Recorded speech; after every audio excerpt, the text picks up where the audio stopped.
Good afternoon. This is Ron Graham, the president of HAVIN. I'm glad you're here with us today.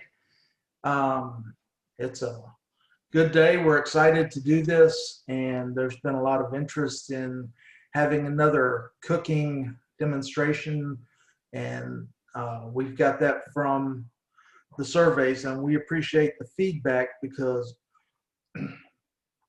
our big thing is we like to give you what you're wanting, and we're here to serve you. You're the reason we do what we do. So thank you for being here. I'm excited about everything we're doing today. So just to reiterate, we're doing cooking with the Instant Pot and the air fryer.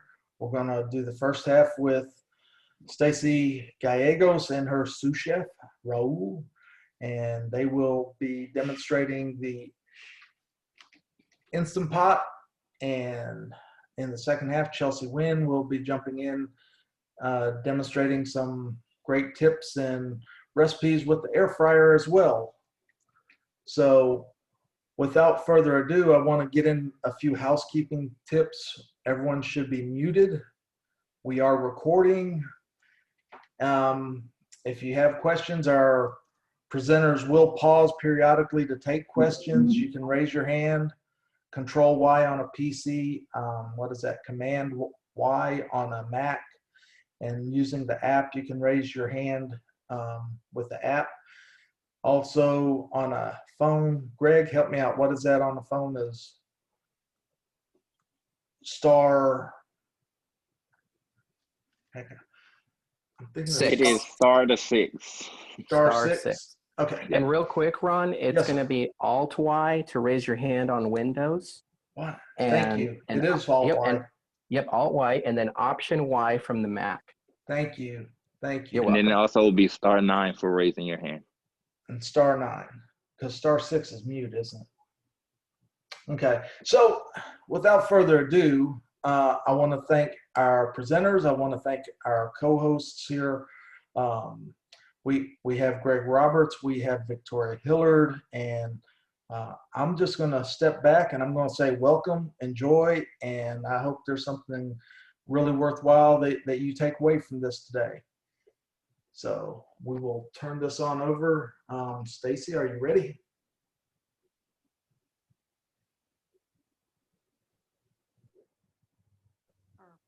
You're going to make me tell bad jokes or something here. We're going to get lots of groans. Okay, so let me put All right. headphones on. Stacie? All right, can you guys hear me?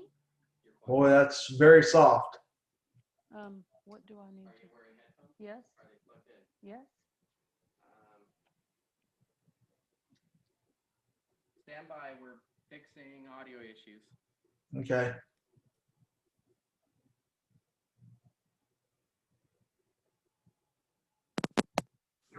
For now. There we go, that's coming in. All right, a lot better. Can you guys hear me now? Yes. Gotta love headphones and technology. Okay, good afternoon, everybody. Thank you guys for joining us today. I'm Stacie Gallegos, and I represent the National Federation of the Blind Houston chapter on the HAVIN board. I serve as secretary, and we are talking about one of my favorite things today, cooking. And we are using a gadget that we have come to call one of our favorites, and that is the Instant Pot. I will say that I'm totally blind, and when it comes to kitchen gadgets and kitchen items, there are companies that do make tools and appliances and things specifically tailored for individuals who are blind or low vision. But I don't make that a requirement when I go and look at kitchen gadgets or purchase an appliance.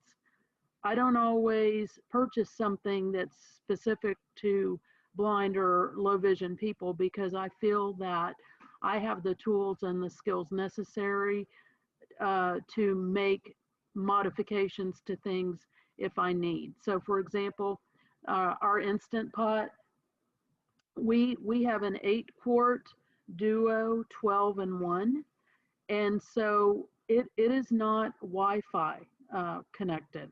So there are some Instant Pots that you can get that are Wi-Fi enabled, where you can use your smartphone to operate that device. We don't have that, and we're still successful in being able to use the device. The Instant Pot is, if you guys have ever heard of a pressure cooker, that's kind of essentially what it is. It's a souped up pressure cooker. It has, the one that we have can do all kinds of things, and I'm going to let you know what it has. On the front, you have a panel that has 12 buttons, 6 on either side, and then in the middle, you have 6 buttons. If you think of the number 6 on a domino or a half dozen of eggs, the buttons in the middle are standing on the short end. So you have 3 buttons on the left-hand side and 3 buttons on the right-hand side. So with this device, you can, depending on what setting you put your pot on, you can do things you can make soup, you can cook any kind of meat, you can do beans or chili, you can cook chicken. It can be a slow cooker, like I'm sure you guys have heard of crock pots and may even have a crock pot. You can saute things. You can use it as a rice cooker.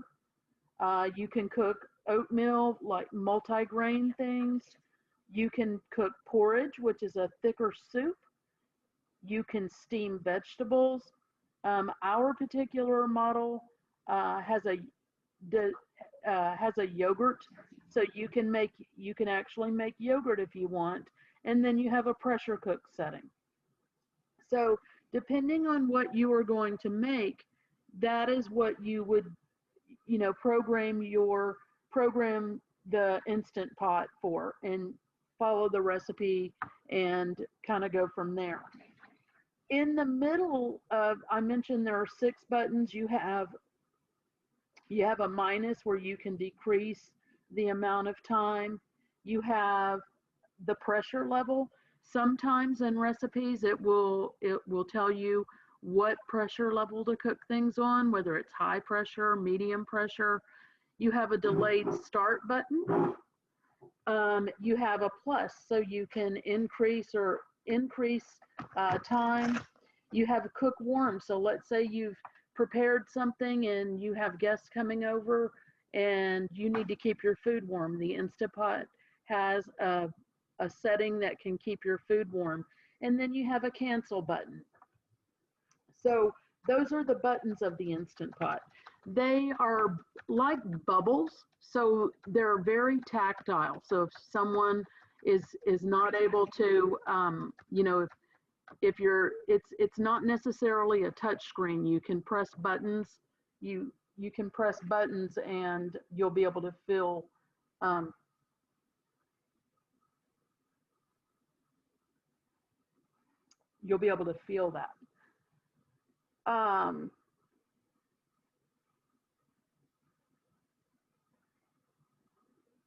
Okay, I guess I got ahead of myself. So my sous chef was telling me to stop going ahead. So what we are going to prepare today is spaghetti.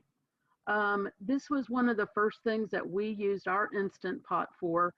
And one of the advantages of having an Instant Pot is you can really prepare an entire meal and use fewer dishes, fewer pots. And so that is something that we have really come to appreciate. Do you want to add anything? Yeah, go ahead and mute and I'll go on. All right, so she passed the baton on to me. And so what we're gonna do is we're gonna make spaghetti. Spaghetti is one of those meals that's pretty easy to make, whether you use a pressure cooker or whether you use, conventional sauteing saucepans and boil your noodles. The advantage of doing spaghetti from the Instant Pot is that you can use you only have to use one appliance. So there's only one thing to to use to get dirty. So the Instant Pot will also saute, so it basically acts like a hot plate, and that's how we're going to cook the beef. And so this spaghetti recipe, you know, the instructions say that it takes 15 minutes to make, but what you have to be careful with when you use pressure cooker recipes is that, does the time that it takes to make the recipe include the time that it takes to bring the appliance to pressure? And it typically does not. So it might only take 15 minutes to make, but it might take 8 to 10 minutes to bring to pressure and another 5 minutes to bring down from pressure. So you're adding some of that time, and that's why I was kind of giving her the hint that we need to get started, and while it's coming to pressure, we can give, you know, those details.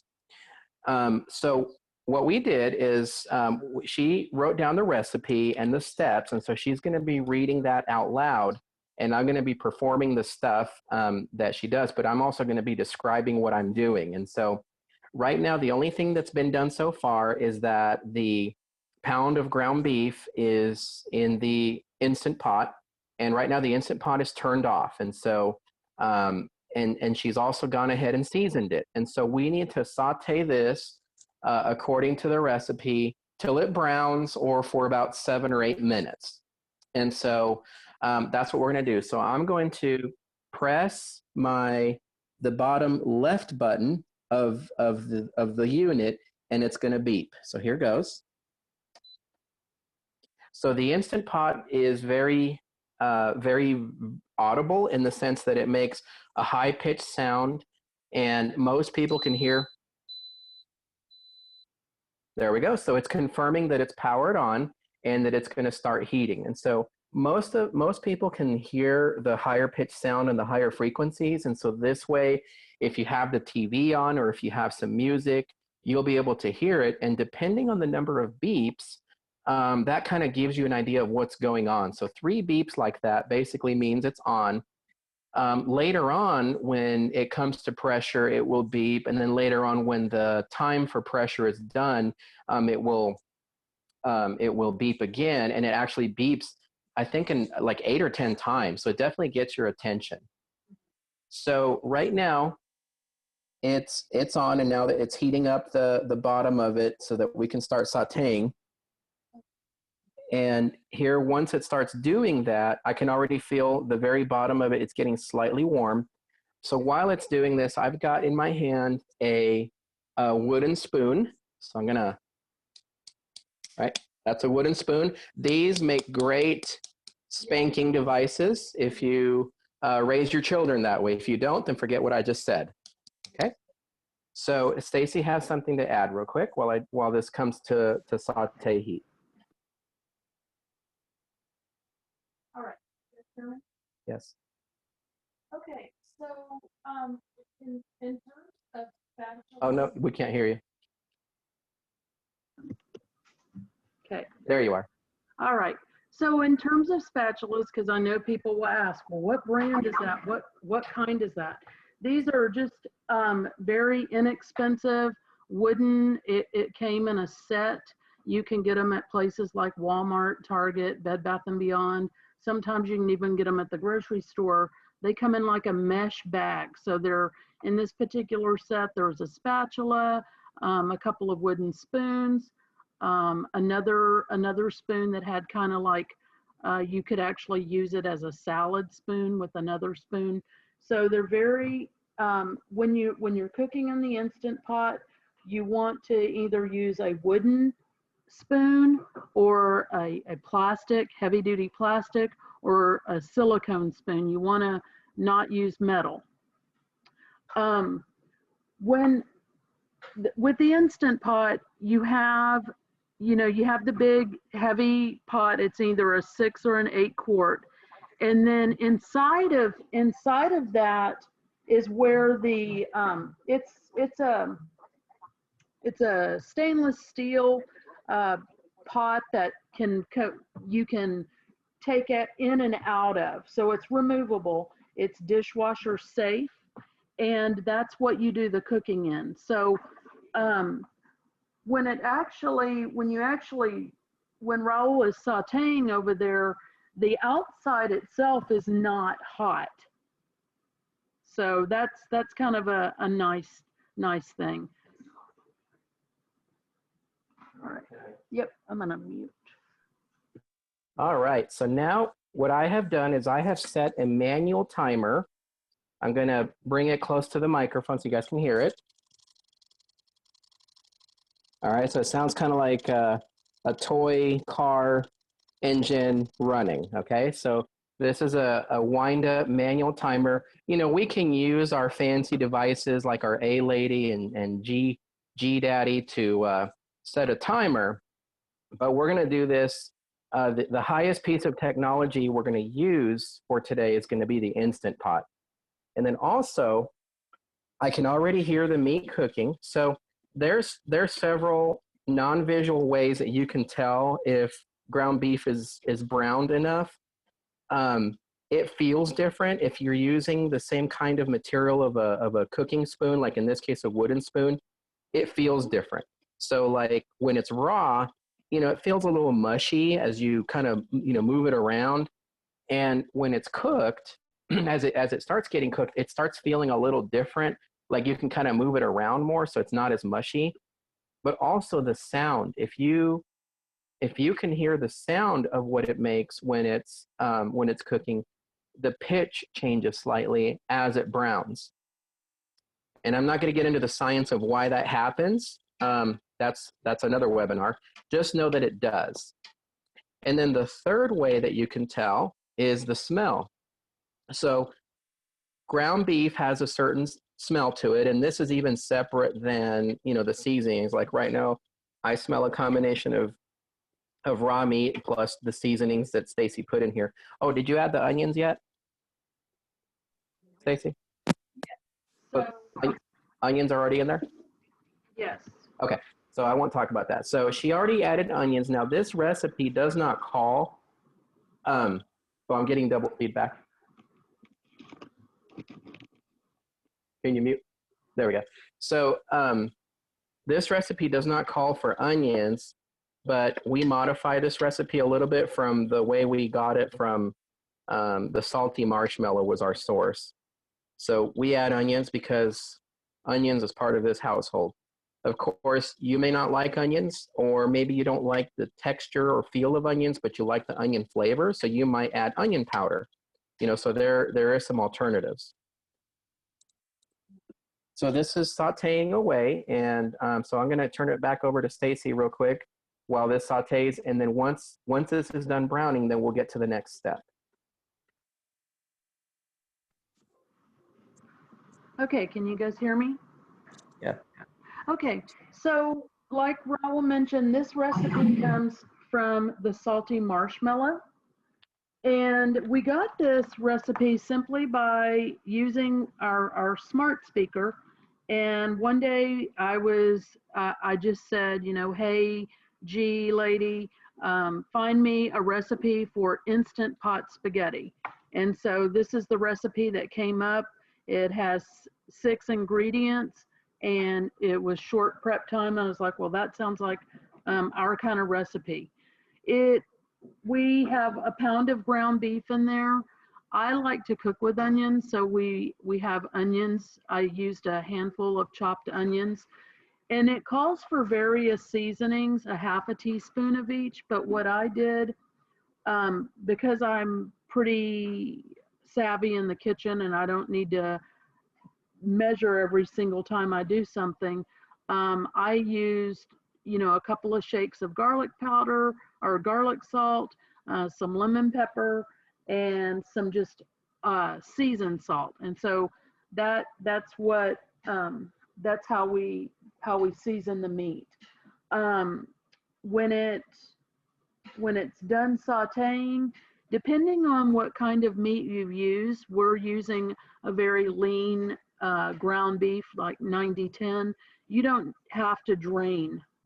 We're not going to have to drain this very much because there's really nothing to drain. Are there any questions right now?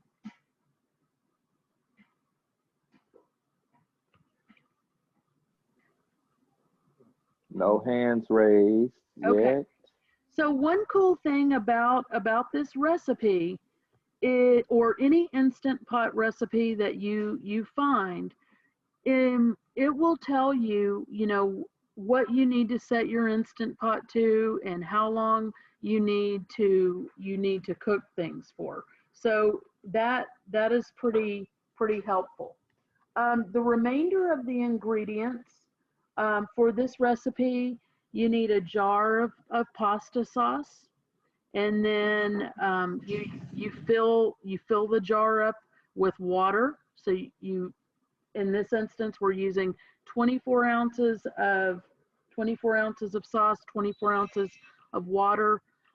This recipe calls for a can of diced tomatoes, but we have altered it to use diced rotel and green chilies. And then a package of spaghetti noodles. And then when the meat is done sauteing, we'll kind of talk about the order in which you do this.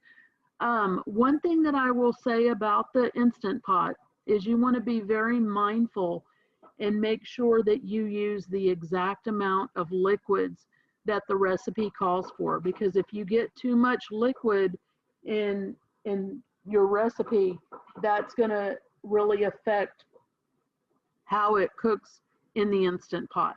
Likewise, if it's not enough liquid. Yes. Likewise, if you don't have enough liquid, that can affect how your recipe comes out as well. This pot has the pot that comes out. There is a tactile line on there, and they call that the liquid indicator line. So if your liquid is significantly below that line or above that line, that's something that you'll need to kind of make sure of. When you get your Instant Pot, at least the one that we have, in the box that comes with it, you get a cup for measuring liquid. You get a metal trivet. It's kind of like a wire rack that you can use. We've actually boiled eggs in our Instant Pot. And when we made the decision to get one, when we were kind of toying with the idea, one of our friends, that's kind of what her selling point was. She was like, you know, you can really boil a dozen eggs in, you know, like a total of 18 minutes, because it from the time it takes you to pressurize and then cool them and all of that. So that was a big selling point. All right, so our timer is off, and I'm going to turn it over to my assistant. I'm going to put headphones on.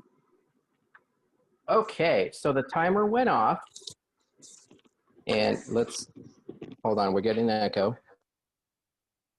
Let me know when you're, Yep. There we go. Okay, so timer went off, and so using my combination of how does it feel with the spoon, how does it smell, and, you know, when we're cooking privately for ourselves, I might have a little nibble or a taste, right?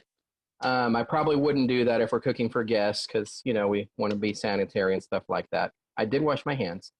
But this is basically done.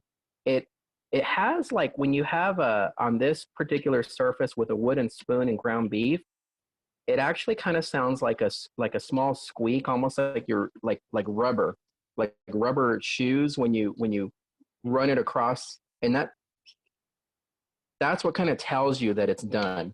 Plus, like I said, the sound and the smell. So I'm getting ready to turn off the saute part. And Stacie, remind me, which button is that one? Okay, so it's going to be in the bottom center of the short stack of buttons. So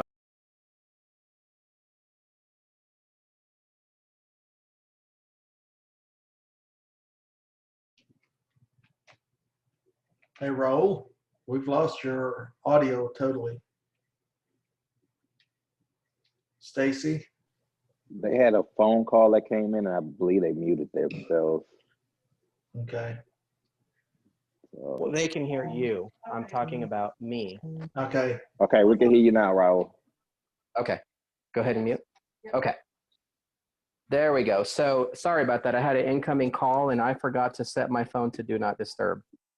So I have now turned off the saute portion of it. And so at this point, if you don't have very lean meat, you might want to drain it the way you would normally drain beef. You know, we can use a colander and drain it out and then pour it back in. So this one is very lean. There's really not a lot of grease to it. So we're not gonna do that. But at this point, this is where you would want to do that.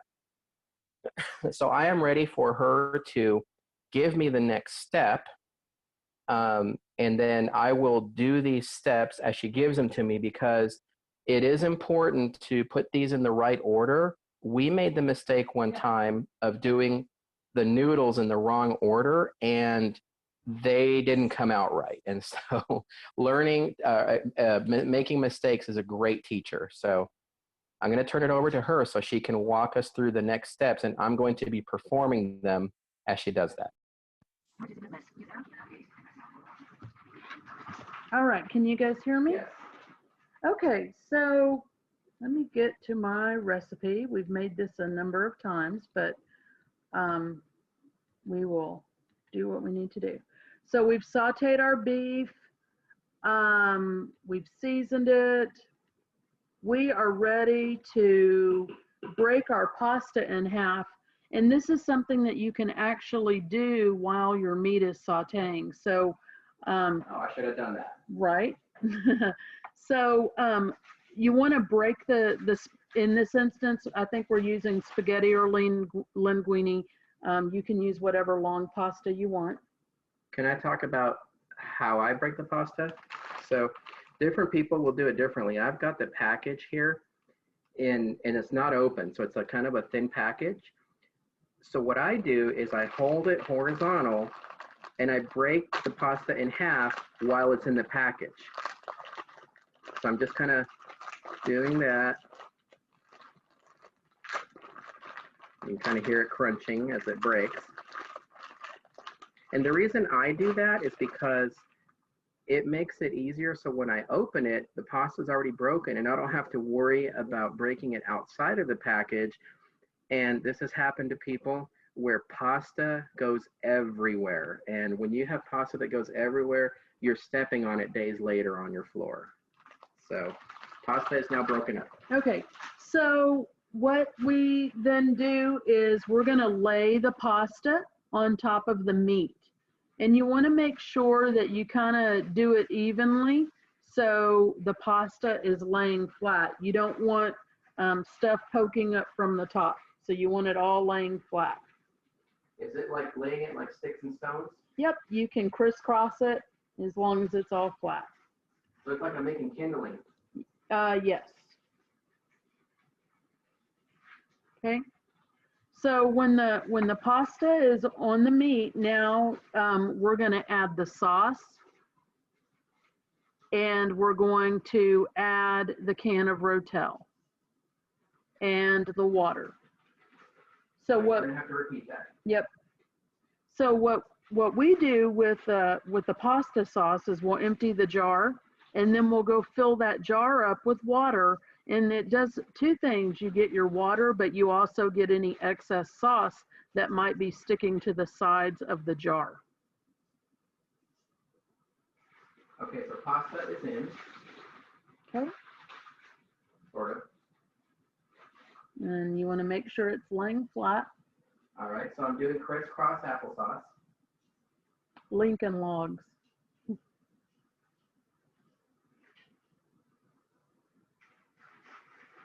Okay. Of course, I didn't cut the package open with scissors the way you do. Right. What I also do is I also use the liquid that's in the jar, the can of Rotel, as part of my liquid for the spaghetti. So we'll need to add the jar of sauce, a jar of water, and the can of undrained Rotel and diced green chilies. Okay, so I have the jar of sauce. So let's go ahead and trade. Go ahead and unmute, or mute rather.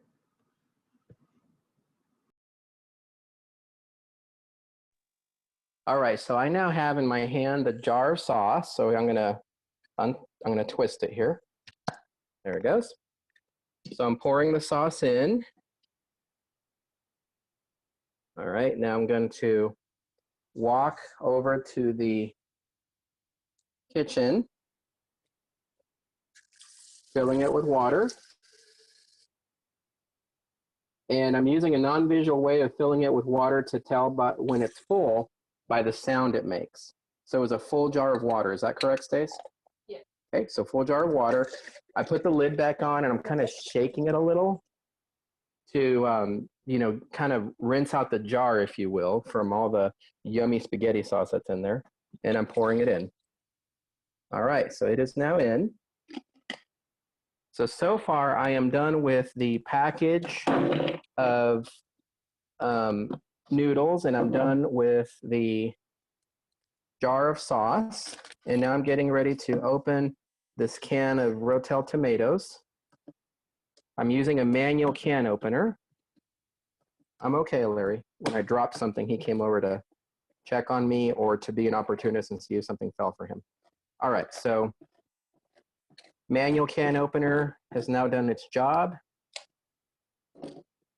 And now, very carefully, so I don't lose the lid of it in my food, I am pouring the Rotel tomatoes in there.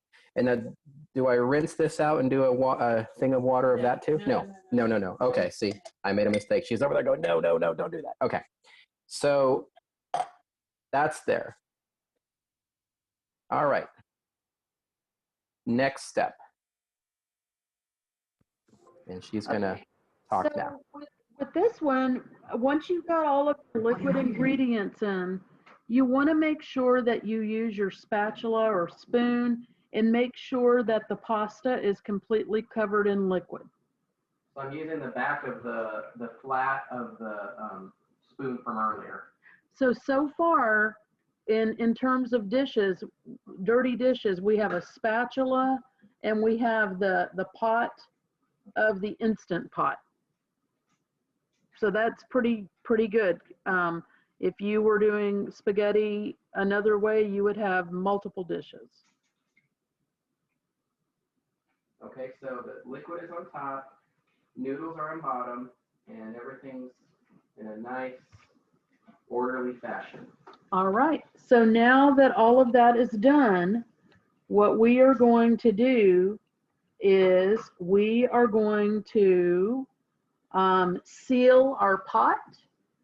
And I'm going to put headphones on so you guys can kind of hear this noise that this makes, because this is actually a safety procedure. So that's in place. So stand by.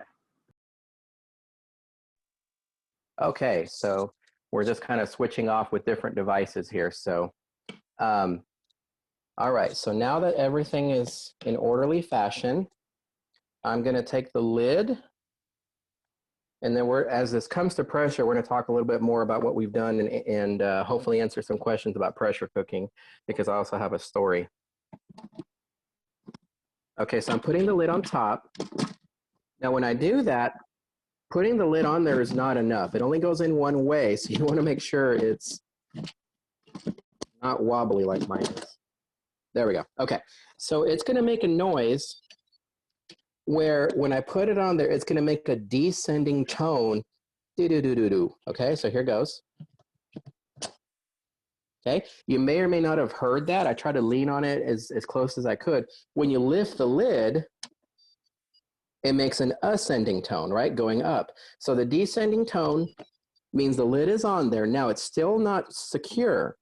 So you put it on there, and the handles of the lid have to match the handles of the Instant Pot. And so I have to just turn it slightly, almost like a pressurized door, like what you see with, you know, on submarines and atomic basements and stuff like that. So I'm turning it clockwise, maybe a few inches, and it makes the ascending tone to say, hey, that's now locked in place. If you don't hear those tones, then you're not set. And now that I've locked it in place, if I try to lift the lid up, I won't be able to lift it up. Okay, so I'd have to turn it to the left. It makes the tone, and then I could lift it up. So I'm going to put it back the way it was. Plus, I like those sounds. All right, so now that part's done. Toward the back of the Instant Pot, there is what is sometimes referred to as a pigtail or penguin tail, and that is the manual release valve.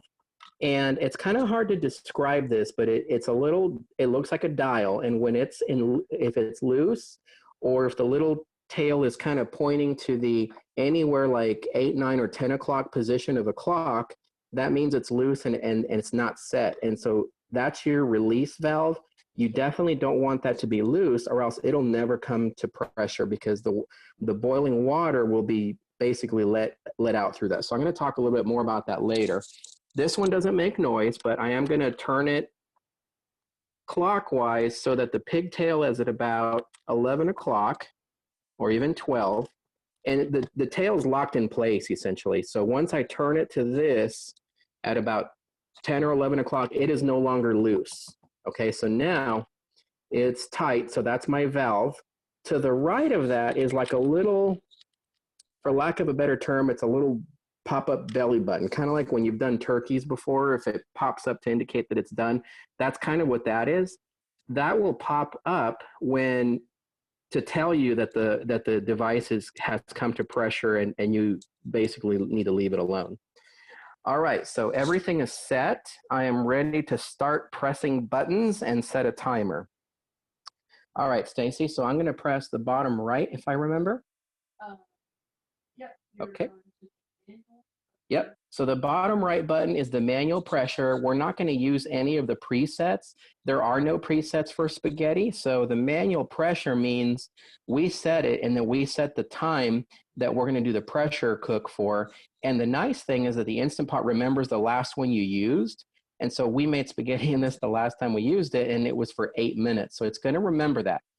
If you're not sure what the setting is, and if you don't have a Wi-Fi or a smart one, you might need to use something like Be My Eyes or Ira, or some other alternate technique to figure out, or just set it and time it. Just use a timer, because there's nothing wrong with bringing stuff down to pressure manually or whatever. So here we go.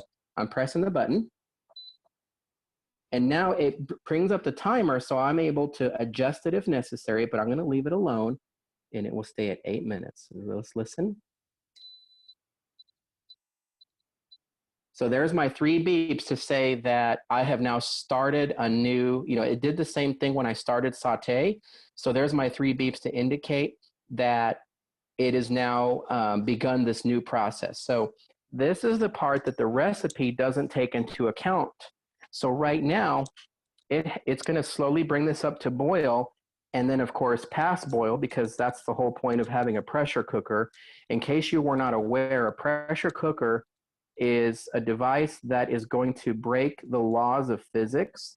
Water wants to boil at about, 100, 200 degrees Fahrenheit. And so when you pressure cook, that means you're cooking stuff in liquid at about between 220 and 250 degrees, which is past boiling point. Hence, you're pressurizing it to keep it at a liquid, and that the result of that is very hot liquid. And that's why there's all these safety things that we've been talking about: the release valve, the turning of the lid, placing of the lid.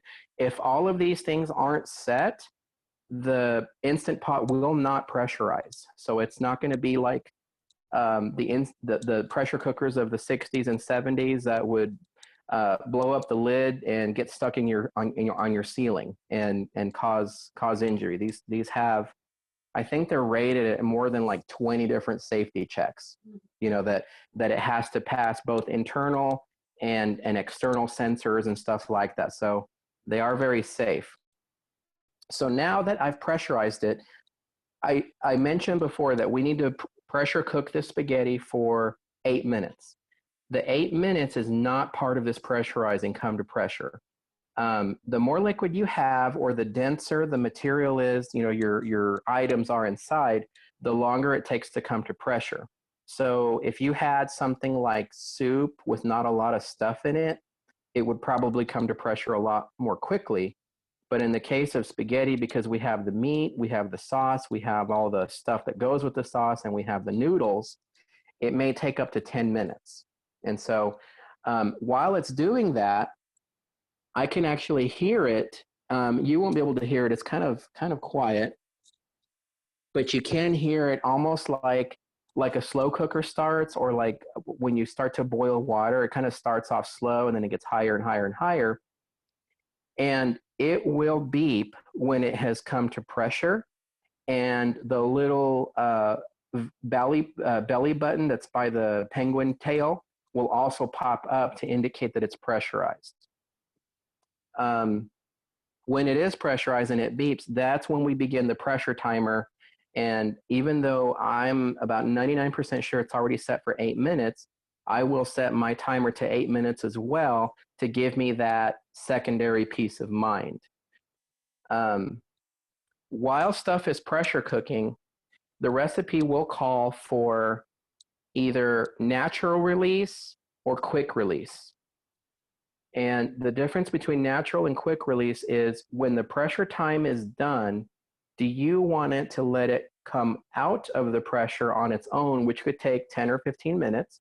Or do you want to quickly release that pressure by turning that penguin tail back into that 9 o'clock position and quickly letting it out? And so it depends on what you're pressure cooking. If you're pressure cooking fish or vegetables, typically you're going to pressure cook them for about a minute or two, and you're going to quick release. And that's because they don't need a lot, and that's how they're going to come out nice and steamed and beautiful and done right.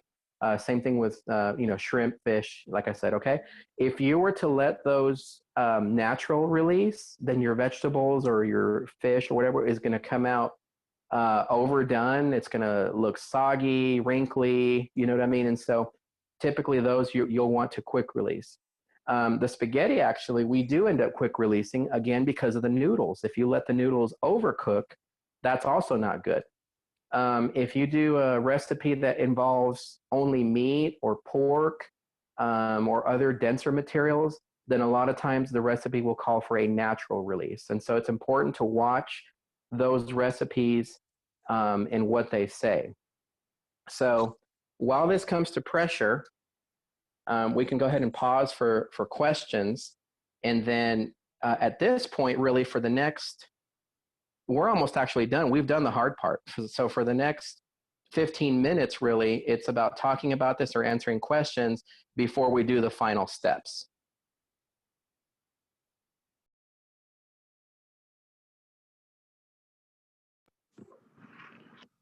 Okay, so if anyone has any questions, again, to raise your hand so that the co-hosts can see it and unmute you. It's going to be Alt-Y on the computer, Y for the option for the Mac, and *9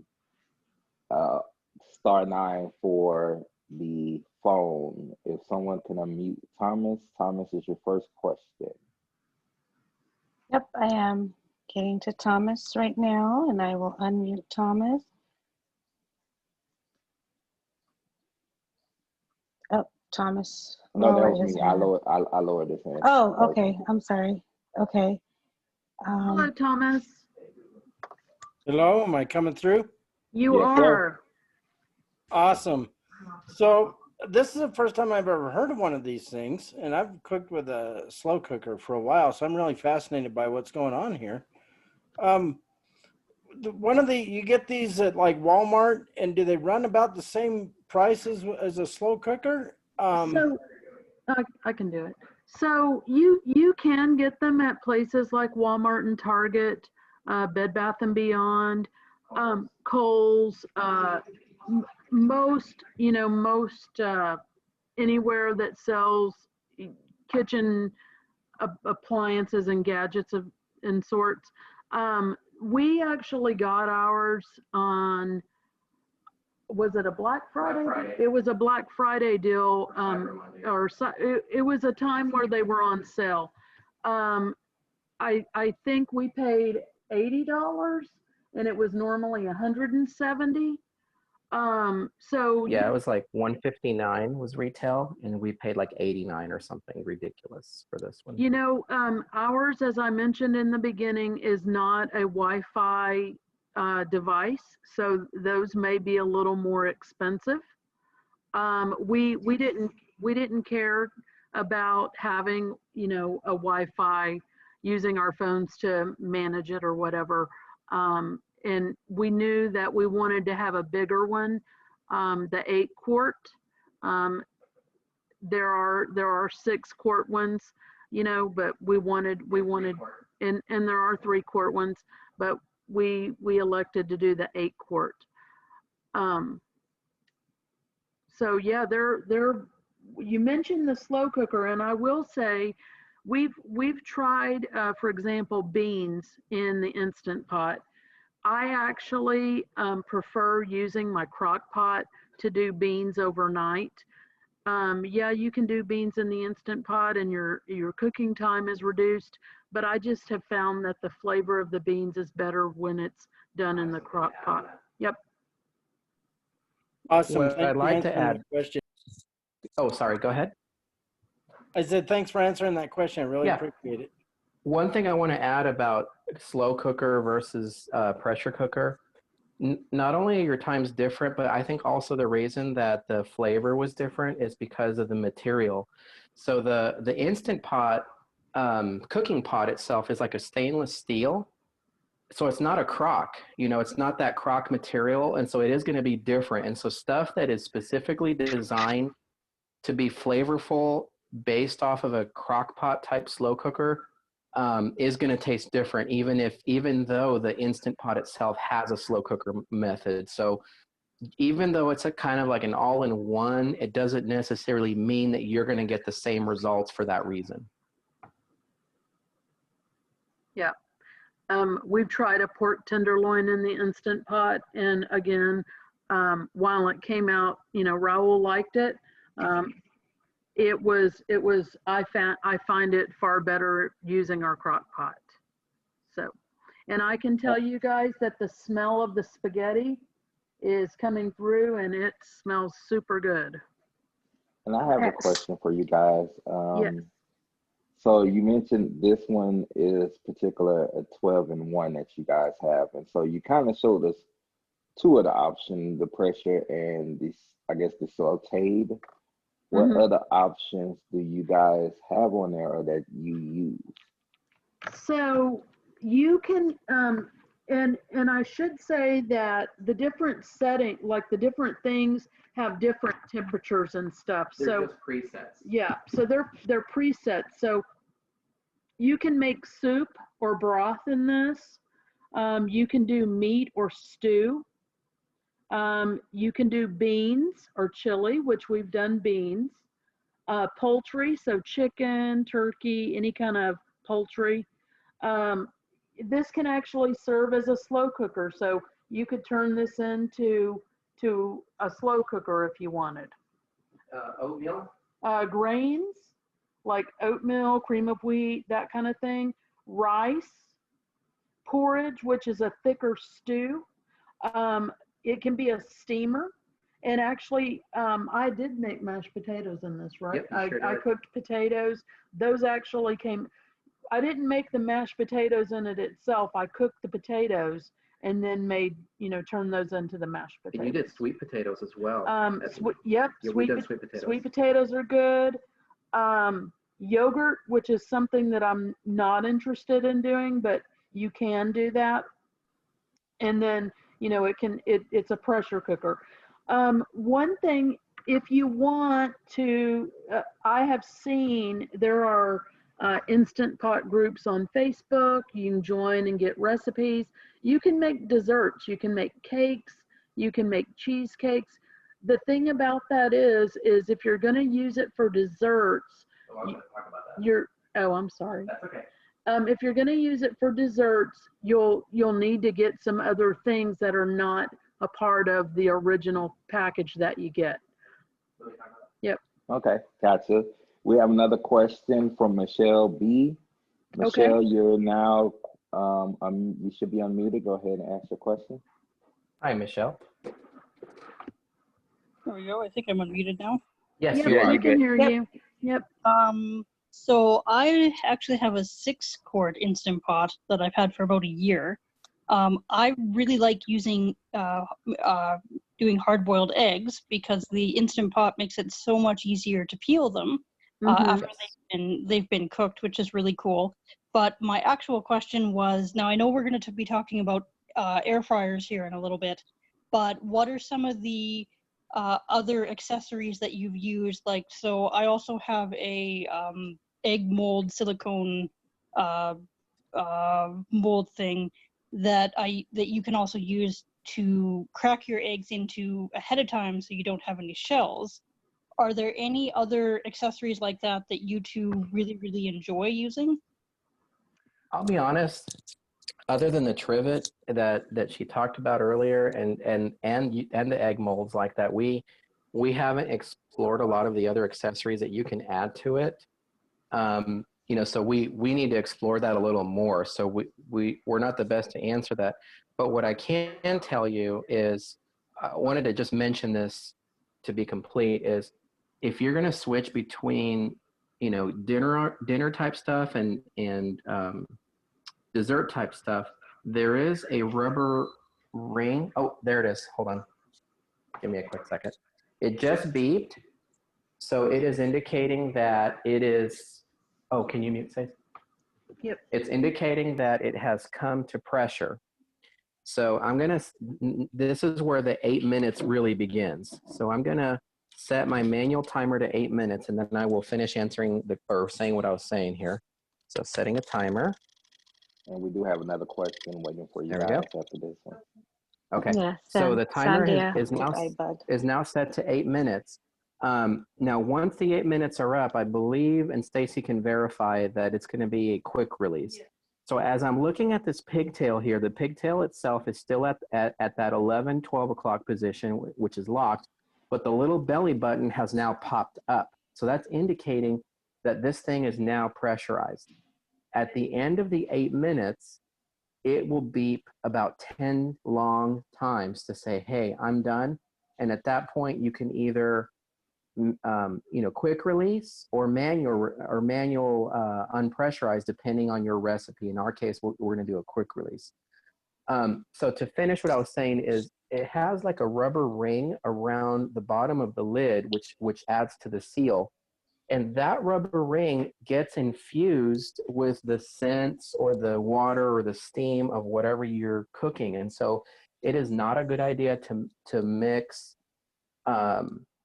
you know, desserts with dinner type stuff, because the flavoring could be compromised. And so Instant Pot recommends that you use different rubber rings for that, and they even sell them in different colors and stuff like that. So we would have to probably put them in a bag and label that, you know, or you could even smell it to say, oh, this smells kind of sweet, so this is my dessert ring. And then you have to switch it out. Last bit, and then we'll go to the question, is if you have access to BARD, which is the NLS Talking Book Library, or if you have access to Bookshare, you can also get Instant Pot recipes. In fact, we found one from Bookshare called Instant Pot Recipes with 6 ingredients or less. And they don't count seasoning and water as an ingredient, so that's kind of a given. But we were able to find an orange chicken recipe from that. And literally, it's less than 6 ingredients. It's like chicken, orange marmalade, a vegetable mix, rice, and like one other thing I forget. And it comes out really good. All right, question? All right, so we got Sandia. I know I'm killing that, but Sandia. All right, so you are unmuted whenever you're ready. Okay, yes. Can you hear me? Yes, ma'am. Okay, so I was just gonna, it's a thank you guys for doing this demo. I was just gonna add, with the accessories that the earlier person was asking about, I have explored some of that, and one of those is the cake pan. It's basically like a rubber pan, a rubber, you know, circular pan, and then the bottom is like a glass tray, or glass. I think it's glass. And anyway, you make your cake or whatever you want in there. I've made cake in there, It's really cool. You put it in there for about, follow the standard ingredients and recipes like from a box mix, and then put it in the Instapot, and you then take off the ring snaps off, the whole outer layer of the pan comes off, and then you can serve it in the dish that, the little bottom tray becomes like a serving tray. So there are a lot of cool things out there. I bought a steamer basket for vegetables. You can do that. You guys mentioned the egg tray. There's like layers of, you just stack them, and then you can literally put 18 eggs in there, like y'all said. So lots of cool things out there. So. All right, and I think we have one more here, Anthony. They've got enough time. It's almost 2, Okay. but I'm going to go ahead and get Anthony in here. Anthony, you should be unmuted. Yes, hi all. I have a question. My wife has one. She loves it. But I do have a question because I didn't know you were talking about when you added the water, the pasta sauce, and the rotel, not all that in order. Do you have to mix, stir everything in there before you put the lid on it to pressurize it? Or do you just let it? No, you don't. We just put we just use the spoon to make sure the pasta is covered. And then you really stir it when it's finished. So. If the recipe calls for it, then we will. Yeah. Okay. Well, thank you. Yep. All right. Thank you, Anthony. So what I'd like to add is, at this point, the only steps that are left is that once the 8 minutes are up and it beeps 10 times, I'm going to quick release, and I'm going to describe that now because we're about our halfway point, so we can turn it over to Chelsea. So with the quick release, there are several ways to do it safely. And what I do is I take a wet towel, like a wet kitchen hand rag or something, just mildly damp, and then with my fingers, I simply move the penguin pigtail back to the 9 o'clock position, and then it starts releasing it, and hot steam comes out of that area, and that's why it's good to have kind of a wet towel so it doesn't hit you in the hand. Some people recommend using like the tip of a wooden spoon, but I'm afraid that if I did that, I might push the Instant Pot over, and I don't want to risk knocking it over. So I would rather just use a towel, or you can use a hand mitten, like an oven mitt or something. Yeah, we have some silicone gloves that actually a friend of ours gave us that you can get, that you can use that for that reason. So. And then the last bit is, once it comes down from pressure, whether through natural release or quick release, because the timer on the Instant Pot is done, it basically goes into keep warm mode. So it keeps it, the hot plate on kind of underneath, so you can keep your food warm, and then it's basically ready to serve. And so we're going to be having spaghetti while Chelsea is talking about all the healthy food. So unless there's any last minute questions here, that's really about it. Raul, I did have one in the chat that said they had a question. It was Rathba Ali, and Okay. I just asked you to unmute if you still have that question. And I'm sorry if I'm mispronouncing your name, but I just. Hi. Oh. Yes. Okay, Hello. great. Hi. Hello. I wanted to know that do we need to use like tactile stuff? Is it like necessary? So when we first got our pot, we used Ira to kind of go over the manual that came with it, and we wrote down what the buttons did. Over time, you get to know your device, and so I don't have to look. A friend of mine made some magnets that has a Braille overlay that you can tell you what the buttons are. So it's not necessary. These buttons are pretty tactile. So do you guys hear that? Yeah. That means Yes, pressure's we hear done. it. So it did it like 8 or 9 times. And so now that means that our spaghetti's done. I'm going to quick release. And sorry, I didn't mean to interrupt everybody, but I just wanted to show that beeping. Yeah. And could you also share the model of your kind? Yes, we have a Duo 8-quart, 12 in 1. So, and it's Instant Pot. So it's Duo 8-quart, 12 in 1 Instant Pot. And Stacie, all of this, the model and all of that information will go in our follow-up email that we send out, that Ron will be sending out. So that will be in that email, that you get the exact model that they're using and other additional information as well. Yep. Cool. So Thanks so much. So there's a noise that it kind of sounds like air is coming out. That's actually the quick release, and that's bringing the pressure down. And as that's happening, I can actually smell.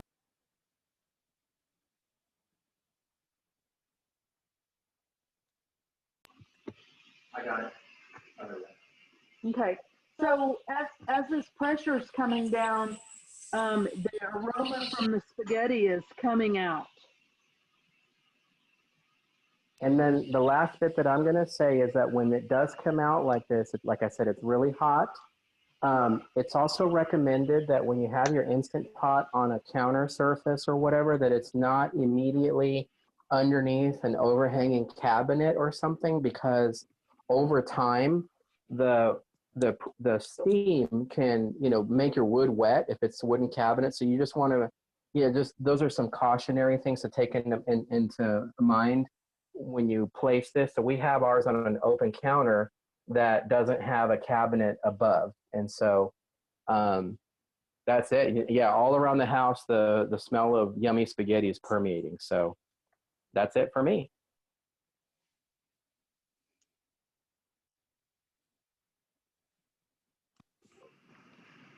All right, so I think we're about ready to turn it over to Chelsea. So I think we're ready to turn it over to Chelsea. Yeah, I'm here. We got you, Chelsea. All right. For those who can see me, if you can see me, raise your hands. Otherwise, it's both visual and audio, and I'm going to make this very descriptive. So welcome, everybody. Thank you so much, Stacie and Raul, for that awesome demonstration. I myself have an Instant Pot, and I absolutely love it amongst spaghetti. I didn't know you could make spaghetti, but that's awesome. Thank you guys. You guys did a great job. So for the next hour, I'm going to kind of go with you the wonderful and miraculous things that you can do with an air fryer. I've been wanting one for so long, and I was really super excited when I moved into my new house, and I was gifted an air fryer as a housewarming present from my mom.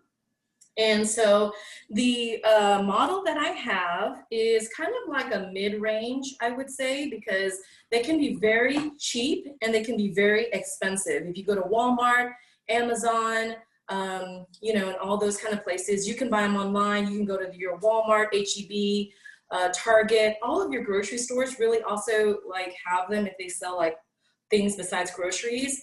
And so I've seen some as cheap for $49.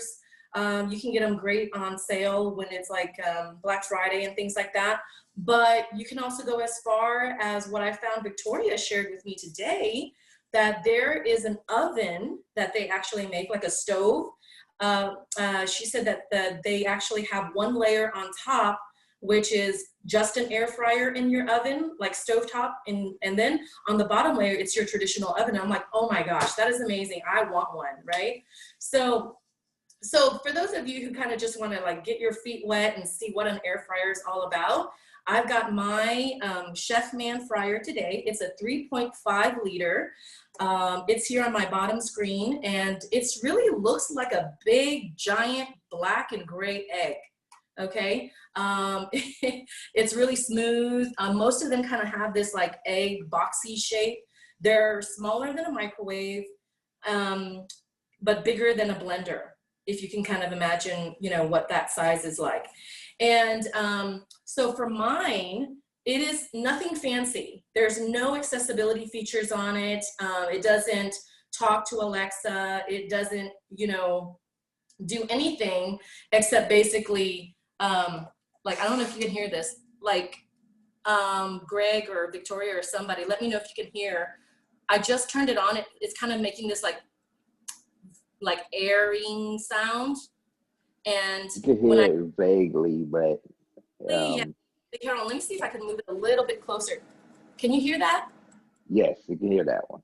Okay, good. So the thing about an air fryer, what I absolutely love amongst the many things, is that it's so super safe and easy to use. I mean, honestly, I could trust, like, you know, a young child to use this because there's nothing that's hot on the outside. So it's not going to burn you. No steam is coming out or anything like that. They recommend you keep it on a flat countertop surface and then keep it like 5 inches away from a wall. So you know how like blenders and toasters, we kind of push them right up against our kitchen walls. But this air fryers, because it uses air to really help circulate the hot air to fry the food, there's like vents. I'm gonna turn this around. There are vents in the back, okay? And I'm actually putting my hand on the vents right now.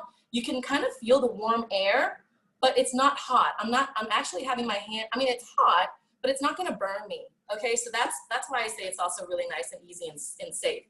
For my 3.5 liter Chef Man, there's really only 2 moving parts, actually, you know, 2 dials. There's one dial in the front where I'm gonna actually turn it off right now. See if y'all can hear this little ding. Did y'all hear that, Greg? Yes, ma'am. Okay, good. So it's just, it's not like a ascending or descending cool tones like the Instapot, right? I'm sure other ones do. This one is like super rudimentary, super simple. Like I said, probably in the ballpark of $60 or $70. Then on the top, there's another dial, and I'm kind of like turning it towards the screen here, which actually turns towards the temperature. So there's it goes at the lowest setting is 175 degrees. At the highest setting is 400 degrees. Now with mine, okay, you cannot feel any actual but you can't feel where it changes from 175 and going increments of 40 degrees all the way to 400. It's printed on there. So if you were using, you know, if you use magnification, great. You know, use magnification on your iPhone. If you're using KNFB Reader, it can read that to you. If you're using IRA and a sighted guide is helping you see that, great.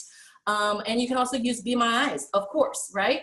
But if you don't want really assistance like that, I loved actually going to the dollar store and buying like this really cheap little packet of like sparkly little sticker dots. So Jeremy's daughter, she's 7 years old. She had it laying around the house. She actually stuck them on a refrigerator, and she had these like glittery dots that were on there that she uses to play with and stuff, and put it on stationery, but they're sticky on one side. So of course I thought, hey, why not? It's not like necessarily bump dots that you buy at the store, but they're basically the same thing. So I cut them out and I individually put the dots at the different temperature settings.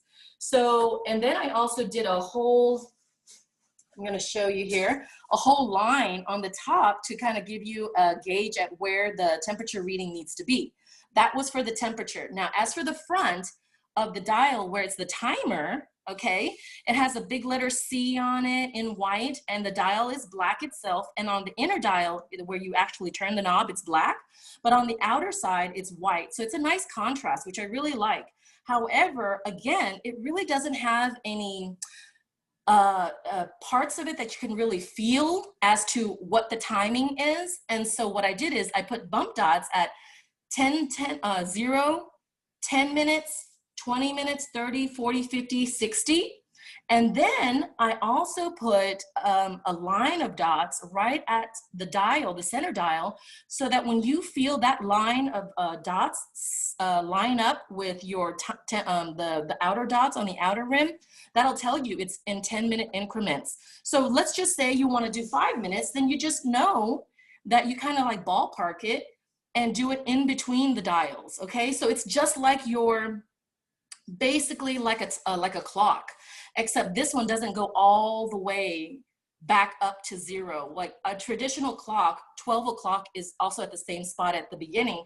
This one here, the 60 minutes on this dial is basically on the the same as a 9 o'clock on a clock, if that makes any sense, okay? So so that's it. And now the other moving, those are the dials, that's all there is, but then there's a basket. So I pulled out a basket, okay? And really it is, like I said, this one is 3.5 liters. They make them in lots of different sizes. I wish, now this is perfect for, me and Jeremy or whatever, just a small group of people, just 2 people really. But if you were like feeding a family, I would get a larger one, or you would have to make multiple batches. And so I would, right now, it's perfect for us. I really don't need anything more. Yesterday, and I'll tell you about it later, I made some chicken buffalo wings, which I'm gonna talk about, but I was able to do a whole tray of buffalo wings with 15 pieces of wings in one 3.5 liter tray. Now, there's 2 parts to this, air fryer basket, okay? So there is the outside basket, which has little slits all around the whole circular basket, which lets the air flow through. There's a handle, which is nice because it does not get hot ever. Even when the machine is on and cooking, it doesn't burn you. So it's awesome. While you're cooking, you could pull it in and out just to check, and it's just perfectly safe. I just would not touch the metal basket, okay? Now this basket is also, what do you call it? It is non-stick. So that's really cool too. The inside of the basket has this removable tray, which is like an air tray. Very much like when like when you cook in your oven, you've got that grill, so that you pull in and out and you lay pizza and stuff on top of it. This is like basically its little drip tray, or it has slots in it. It's circular. It has a little metal handle on the in the middle where you can actually pull it in and out. And I'm using my tongs to hold it because mine is still a little bit warm from prepping for this demonstration, so I didn't want to grab it with my hands. If you're going to cook, be sure to let it cool down first and then wash it. Okay, so it's really easy to remove in and out. And between that drip tray and the bottom of the air fryer, it's a good inch of space, because again, it's letting the air flow through the air fryer in order to let it cook fully. Okay, so now that we know all about the ins and outs and the simplicity of this apparatus, right, this air fryer, so you just push it in. If you heard that, it's just very, it's kind of clunky. You kind of hear it, like I push it in, pull it out, push it in, pull it out. And what's cool is when you're cooking, you can also open it and it'll stop for a moment, but then it'll keep on going. So what are the things that I'm gonna make today? I kind of like wanted to show you how diverse and how awesome you could do so many different things with this. So I have actually like 2-3 recipes that I'm gonna be actually sharing, but I'm also gonna kind of talk about other things. So, and I've prepped things, so I'm not gonna go and cook all of these things because we only have an hour, and I'm pretty sure y'all don't want to be here all day with me. All right, so first things first. In front of me, I have my wooden block, hello, it's called a, come on somebody, it's called a cutting board. Okay, I'm having a brain fart. All right, on my cutting tray, I have these really cool, bendable, kind of like replaceable flexible tub covers for it so that I could just like bend it, and it kind of like for different, when I'm cutting different things. So I got that down. Then, so what I'm gonna cover today, I'm gonna show you how you can cook healthy food with your like vegetables, frozen vegetables, and do all that with an air fryer. Then I'm gonna show you how it's great for reheating food. So we'll talk all about that, all the different things that you can reheat with that you never could do with a microwave because it gets all soggy and nasty and yucky, and then you just wanna throw it away. And then I'm gonna go into actually showing you how to make some lemon pepper shrimp. All right, it's gonna be more healthy, so we're not gonna fry that.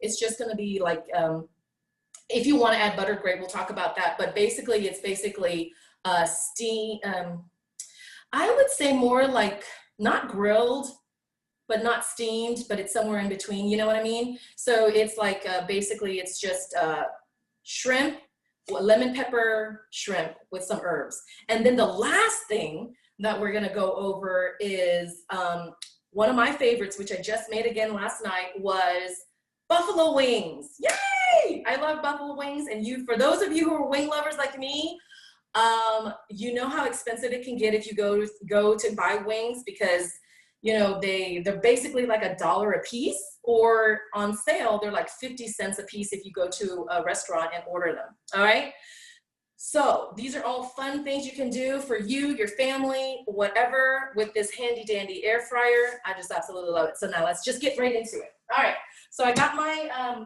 cutting board. I've got my, I'm gonna make some sweet potato yam chips, okay? So for those of you who love crisp apple chips, or, you know, kale chips, or if you like potato chips, of course, you could do potato chips.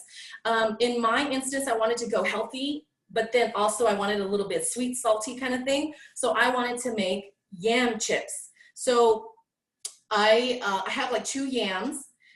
I went ahead and took my peeler. I peeled it already, as you can see the peels. And then here you go, ta-da! Like an instant cooking show. It's already made and it's right here on my plate. I cut them down and made them like, I sliced them after I took off the skin. I sliced them to be like, I would say 1/4 of an inch thick, and they're about as round as half of my palm, okay? And what you do is when you open your air fryer, okay, I'm gonna lean it this way so that you can see towards the screen. You lay it down flat in single layers all throughout your air fryer on the base. So if you've got a square one, great. If you have a circle one, just lay it in a circle, but all flat in single layers, okay?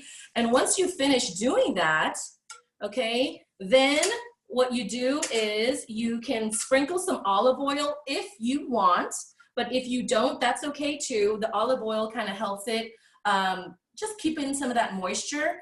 And then you can also, for those of you who want salt, put some salt or some seasonings on it, or even some sea salt, which is really popular these days. And then what you do is you just go ahead and put it into your air fryer. I don't know if y'all can see there, it's all nice and flat.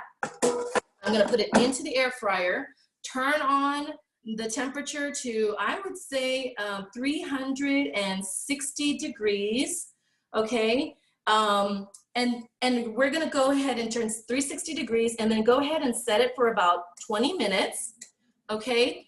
And actually, and then in between, you can go back and look at it and open it up. So if you can hear it, it turned on. It sounds like just like whooshing air. And if you can hear that clicking, hold on, let me see if you can hear the clicking. Can you hear that, Greg?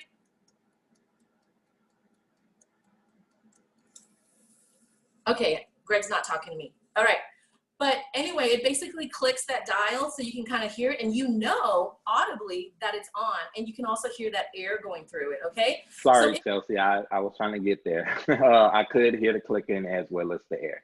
Okay, good, great. I was gonna say, mad at me, you're ignoring me.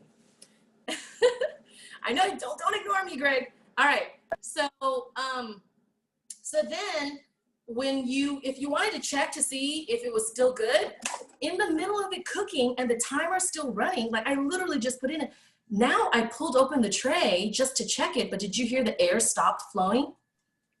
Okay. Yes, ma'am. All right. And so you could just do that and then watch. As soon as I close it, it just starts up again. So you don't lose anything by pulling it in and out, okay? Just to let you know. So that's it. I mean, that's the wonderful thing about it. Once it's done, and of course this one is, you know, Chelsea's Kitchen cooking show. So there's no, it's like bada bing, bada boom, and done, and you've got your air chips. I mean, your sweet potato yam chips, yummy, healthy, and delicious for you and your family. All right, so the next thing that we're gonna do, I just wanted to show you also, I got out of my freezer a whole bag of frozen mixed vegetables. Now, I don't know about you guys, but I love having like frozen vegetables inside my fridge anytime, whenever I just want, you know, like want to make some soup, I want to make some, you know, whatever, chicken noodle soup or whatever it is that you want, or you just want to eat it steamed. Well, what's wonderful about it, you could just take this straight out of, I'm opening up my air fryer now. You can take it straight out of your freezer, go ahead and pour it straight into your air fryer, just like that. And remember, even if it has those ice crystals in it, it's totally okay. Then you just kind of like swish it around to lay it flat, because you don't want it to be like a heaping chunk of vegetables. You just want it to be like a single flat layer. And then what I do is add some seasoning to taste if you'd like. And then you put it into your air fryer. And depending on what kind of vegetable it is, and also depending on how big and chunky it is, for me, these are like mixed vegetables, which are like green beans, corn, lima beans, and carrots that are chopped up and diced up, which, you know, we've seen that in the stores, and peas and stuff. So they're very small. So you really don't want it to go for too long. You can lower the temperature so that it doesn't get it too dry. I would say like 320 degrees, and go ahead and do it for like 15 minutes or so, because you're putting in about a cup full of your frozen vegetables and laying it nice and flat. And then once it's done, you just take it right out. Boom. Then, ta-da! Already done here in a nice bowl for you. And these are yummy and delicious frozen vegetables that are ready to eat, and you just can snack on them. It's also great, like if you're going, if you're going on little camping trips or something or whatever, if you want it to be a little bit more dry and crunchy, leave it a little bit longer, turn on the temperature a little bit higher, and it'll get it nice and crunchy, okay? So you could do that with any kind of vegetables, basically, potatoes, beans, kale chips are amazing with it. I loved doing this recently with, what is it? What are those things that look like little baby cabbages? They're called, Brussels sprouts. Okay, so Brussels sprouts, basically the same thing. You wash them and then you put them in salt, pepper, and whatever seasonings you like, and you cook them for like 15, 20 minutes. And they're yummy. They make the leaves start to fall off, and they taste very crunchy, so it's very delicious. I also like to put soy sauce into it afterwards, because then I have that little bit of that the soy sauce Asian flavor to it. All right, so now moving on to the next dish. Let me just go ahead and empty this really quick. And so the next dish that I'm going to talk to you, or next thing I'm going to talk to you about, is that, and this is like super easy to clean, guys. That's what I also love, not only about the Instapot, but also the air fryer. You're really not dealing with a lot of things to wash. There's just the bottom tray and the removable tray, and the dripping tray in the center.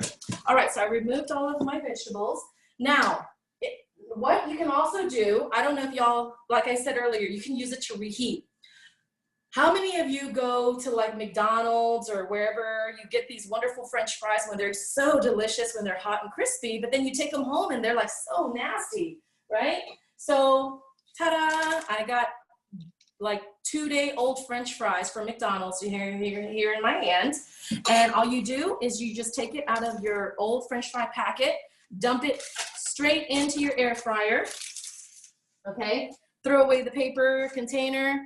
You see I'm laying it nice and flat, shake it around a little bit. It's very like dry and dehydrated. If you want to add some more salt, great. Otherwise, people, watch out for high cholesterol. Don't take in too much salt. Okay, and then I would do like 320 degrees again. And then I would only do it for like maybe 5 minutes or so, 5 or 10 minutes, okay? Not very much time. And if anything ever happens where it's like not ready, all you gotta do is just put it right back in for another 5 minutes, right? So different air fryers cook differently. Where you live, it may affect it if you live up in the mountains or if you live down below by sea level. And I think that, they say that different microwaves, different ovens and things like that, they cook differently. So just get to know your device. I'm giving you some basic ballpark temperatures, but please don't take it like Bible, right? Because it's not, different models are gonna be different too. So follow your manufacturer's instructions no matter what. All right, so while our French fries are reheating, I'm gonna show you what else I did. All right, I also, earlier today, ta-da, I reheated my leftover donuts from the day before. Donuts can get really hard and crusty and not taste good. I actually have with me a Bavarian cream-filled donut that I could not resist. After I used the air fryer, I had to eat half of it. It was so yummy on the outside, guys, nice and crunchy, perfectly warm, and on the inside, what's so interesting is I didn't put it there for a long time, so the inside was actually still a little bit cold and gooey, which was awesome. So there's half of my donut. Then I also reheated a basically a breakfast biscuit that I had drizzled with cheese, melted cheese on top, and then I had bacon, a slice of bacon on top. And I also sprinkled some herbs. Now, I didn't make this. I bought this, okay, at a bakery. And I bought it yesterday, and I was like, oh, is it gonna still be good? So I stuck it in my air fryer at like 320 degrees, and I put it in there for like 5 minutes, 5 to 8 minutes, and pulled it out, and it was so delicious. It actually made the bacon crispy again, and the bread was nice and hot, and it remelted the cheese. Well, that was awesome to me because every time I put something like that into the microwave, it's terrible. And then when I put it into like a traditional oven, yeah, that works too, but this was even faster for me because this is smaller than my toaster oven. And so I love that. Okay, another thing that you can do is pizza. Ta-da! So I'm holding a box of like frozen DiGiorno rising crust pizza, supreme flavor for me today. But I've done it before. I didn't do it today, but super easy, super convenient. Just to let you know, you can cook your own homemade pizza in your air fryer. But I would say it would be more like a personal size pizza, cut it up into slices, or buy the circle, like little mini pan pizzas, and then put it into your air fryer. It fits perfectly. And again, you're looking at like 360 degrees for maybe like 10 minutes or something, but then watch it because you don't want it to get too dry also. And another thing, another trick with air fryers is if you want that nice and crispness at the end, and you're those kind of people who, like me, kind of like it a little bit burnt on the crust, you can also raise the temperature to 400 in the last few minutes to kind of give that extra crunch at the end without drying it the whole time. So keep it at a lower temperature while you're cooking at the beginning. Then when it's all nice and warm and cooked, then at the end, kick it up to 400 degrees at the end to give it that crunch and a little bit of that burn, okay? So not only can you cook pizza, you can also reheat pizza. It's so much better. Like once you use an air fryer to reheat your pizza, you'll never, ever want to use your microwave again. Another thing that I love reheating in my air fryer is fried chicken. I am a huge fried chicken fan, and I absolutely love it. It is one of the things I love to even eat cold, just because I don't want to compromise the crunchiness of the outer skin of the chicken. I'd rather have, you know, crispy chicken, even if it's cold. So, you know, so instead of having to compromise, because I don't want to turn on my big old oven just to reheat one like drumstick or, you know, a breast and a wing, you know, that's kind of ridiculous and a waste of electricity. I would rather just turn on my air fryer, stick a few pieces in there, great for a single serving person. And you can probably fit 5 or 6 pieces of chicken in a 3.5 liter air fryer. Ooh, yay, our French fries are done. Okay, so I'm gonna go ahead and pull that out. Ooh, look at that. Awesome, nice and crunchy. I wish you could hear the crunch. I just broke a French fry in half, and oh my goodness, it's amazing. It's like super crunchy, super hard, really, really good. And you can, at this point, if you wanted to add a little bit more seasoning or salt or whatever you prefer, you know, even so for those of you who want to eat like put like cheese or something on top of it and let it melt onto the hot French fries, and throw some chili or something on it. I don't know, get creative, but here you go. There are your French fries. And the way that I'm just gonna kind of get that is just take it and just pour it right onto a plate, just like that. Really, no fuss, super easy to do. And I'm gonna use my tongs to grab the French fries that are kind of stuck in the wedges right there in the little tray. And there you go. All right, so there's, oops, dropped a couple of French fries, but oh my God, so good. All right, I just had to have one. I love French fries. Okay, the next thing that I'm gonna do, guys, we are moving into dessert. And the reason why I'm moving into the dessert before we get into the main course, because I did not want my cookies to smell like chicken wings or even taste like chicken wings. And I only have one air fryer. Nor did I want it to smell like seafood, so that sounded really disgusting. So, since I work so much and back in the days pre-COVID, traveled a lot, I don't have time to make cookies from scratch. And I don't know about you Betty Crockers out in the world, but I'm not Betty Crocker. I'm a frozen pizza kind of girl, and frozen cookie dough from the department store refrigerator frozen section. So what I have in front of me is your Lucky Charms cookie dough. It has Lucky Charms like rainbow marshmallows and, you know, and all that kind of stuff made from Pillsbury. And you buy these in the refrigerator or frozen department, whatever.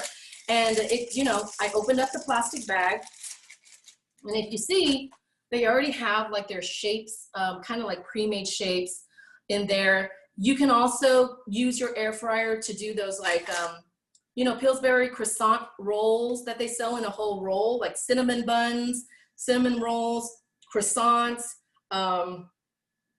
English muffins, you name it.